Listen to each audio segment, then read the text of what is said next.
YouTube, what is going on? It's your boy Coonsy, back here with another video, and this one is on No Man's Sky. 5 tips and tricks that I found helpful for a beginner. First thing is, what I've noticed is, take your time. It's not a race. Everyone's probably seen someone that's finished No Man's Sky, but this game can actually go forever, as it will take a lifetime to search every single planet of the game. Whilst you're likely to grow tired of repetition of long before you ever actually get to the end of this game, No Man's Sky isn't meant to be a sprint to the galactic core, which is the point of the game. The point is to discover all things that other people haven't discovered on different planets. Go to the planet, breathe in the air of the planet, search the caves that you might not want to search, go underwater, search everything. Another tip, mine storage space. One of the most complex things in this game, not complex, but something you have to always worry about is your storage space. Dedicate quite a bit of effort to inventory management. The first, keep the essentials in stock. You need plenty of carbon, plutonium, thermite 9 to keep all your gear and ship fueled and powered. Carbon is plentiful on most planets, and you probably rarely go without seeing it everywhere. So you can probably keep one slot in your suit's inventory for carbon. Plutonium, on the other hand, is scarce on some planets, but without it you'll have a hard time getting your ship off the ground, unless you're on a landing pad. Keeping 1 or 2 slots in your ship inventory designated plutonium is great. Thermite 9 is hard to come by on the surface of some planets, but it's plentiful in open space.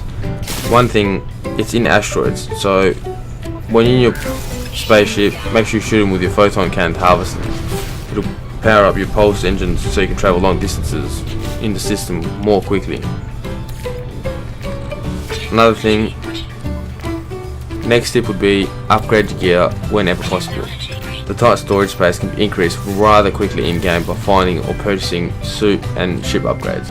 Suit upgrades can be found on the surface of planets, in special buildings, near outposts or at space stations, locked behind doors which may require that less pass V1. The first upgrade is free, but additional storage slots will soon cost you 10,000 units a pop, which is pretty expensive, but these upgrades are well worth the investment.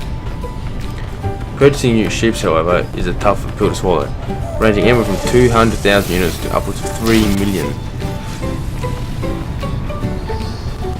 When you can afford it, it's best to invest your money you've earned. After all, what else are you going to spend your money on? And more storage slots means more room for loot, which means you can sell more units, and you can obviously search planets for longer without having to always manage your storage space. Another tip, look for crashed ships. If you don't have the cash to upgrade your ship, you can always be on the lookout for crash sites. You'll have to search around for materials to make some repairs to that ship, but you can claim it once you have repaired it. So considering you're claiming that ship, you have to leave your old ship behind. So make sure you transfer all your stash over to the new ship before you confirm the swap, because you will lose all your items. Now, let's say that again. Make sure you transfer all your stash to the new ship before confirming the swap, or you will lose all items. The last tip, which is a pretty simple one, which I'm pretty sure you've already been using till now, scan to find what you need a lot faster. Use your scanning tool, scan the area, it'll scan your nearby strandings and it'll show you where your resources are nearby. It will display icons for oxides, isotopes, silicates, neutrals or precious elements that will be pretty hard to find if you're not scanning. It just makes it a lot faster, and you'll get less annoyed at the game instead of just walking around and not knowing where you're going.